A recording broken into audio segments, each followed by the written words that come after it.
What is going on, Trash Talkers? We're back with another episode for you. In today's video, we're going to be talking about players on the roster bubble for each team in the AFC West.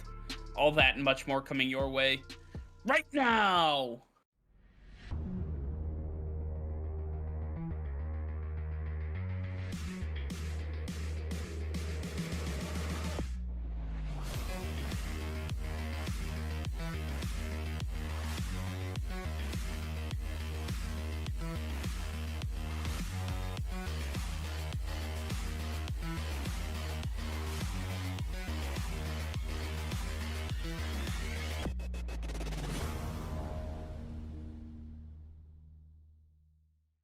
All right, Nick, as we continue this series, we are finishing up with the AFC, talking about players that are going to be on the roster bubble and players that may not make it to the regular season for their respective teams.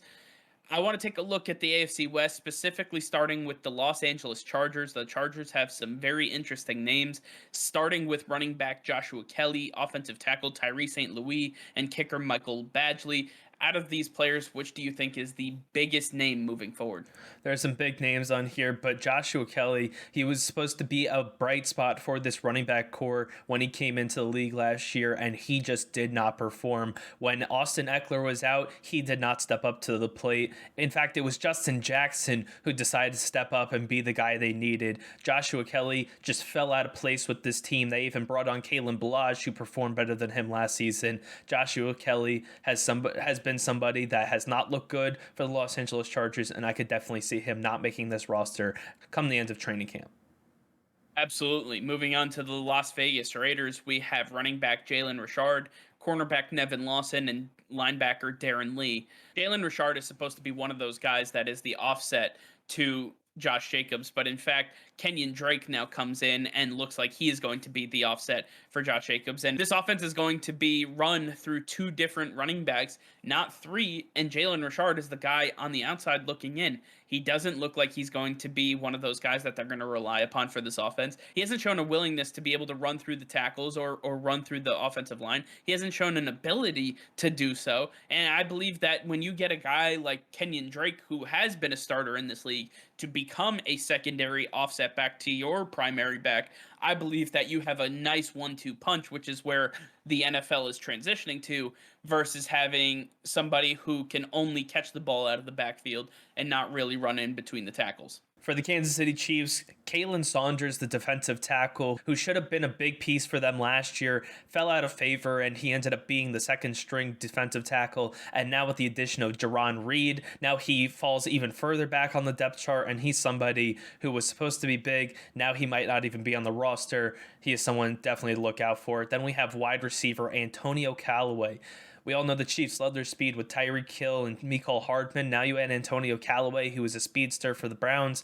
And with all the talent that this wide receiving core has, Antonio Callaway's speed might not be enough to make this roster alone. They have too much of it already, and he's looking like the worst one out of them all. He's definitely one to look out for. And finally, we have offensive lineman Andrew Wiley. He was a starter for the Chiefs on and off the last couple of years, but now with the complete rehaul of this offensive line, Andrew Wiley now falls further back on the depth chart, and we even see him as far as third string, so there really is no point in having a guy like Andrew Wiley on this team. He will never be of use to the Kansas City Chiefs, so he is definitely one to watch out for at the end of training camp.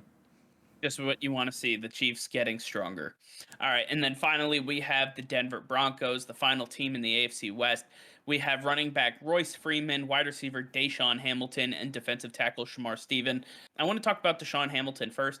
Deshawn Hamilton was one of those guys that they drafted a couple of years ago to be a real speedster, to stretch the field, to do all the things that they were looking for a number 3 receiver.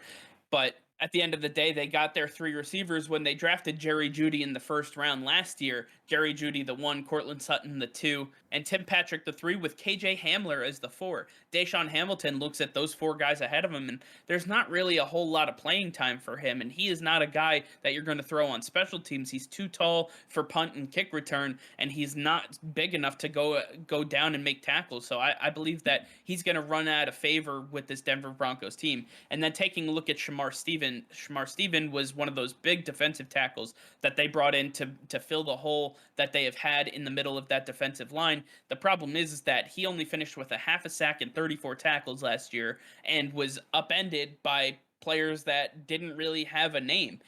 That was with the Minnesota Vikings, who had a terrible defense last year. He lost his job on that defense. Now you bring him to the Denver Broncos defense, and Vic Fangio is not going to have any of that. I believe that Shamar Stephen is going to play himself right out of this spot and right off of this roster. I believe that he is way past his prime in this NFL, and I think he's going to be off this roster before the regular season starts. I know if Deshawn Hamilton does not make this roster, that he is going to be a key pickup for many teams after roster cuts are made, because a guy of his caliber is definitely needed on many different rosters. I expect Deshawn Hamilton to be one of the first big names that are taken off of waivers if he is indeed cut. Absolutely. Well, I want to hear from you guys. Let us know in the comments down below what you think about the players that we talked about. Let us know if you have any players that we didn't talk about. And I really want to hear from you guys, so let us know in the comments down below. All right, well, that'll be all for now. Thank you all for watching. Be sure to like this video and subscribe to the channel if you haven't already. Hit that notification bell. We go live every single day. That'll be all. Peace and love.